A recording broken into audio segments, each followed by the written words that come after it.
Klabu ya Young Africans imekamilisha dili kubwa la usajili kwa kumrudisha tena kiungo mshambuliaji nyota raia wa Burkina Faso Stéphane Aziz Ki kuelekea msimu mpya wa mashindano baada ya mazungumzo kati ya pande hizo mbili yamefikia hatua ya mwisho.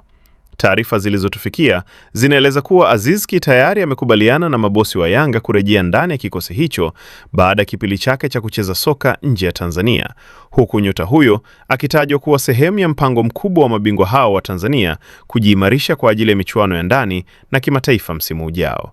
Aziz Ki ambaye ni mmoja wa viungo washambuliaji bora waliowahi kupita ndani ya Yanga, aliwahi kuwa kipenzi kikubwa cha mashabiki kutokana na uwezo wake mkubwa wa kutengeneza nafasi, kufunga mabao, pamoja na kuiongoza timu katika michezo mikubwa ya kimataifa.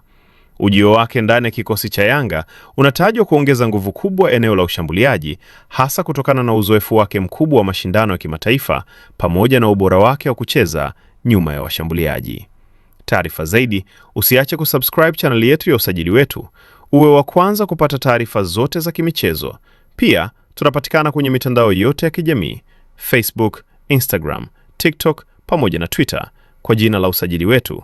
Jina langu ni Shabi Graphics.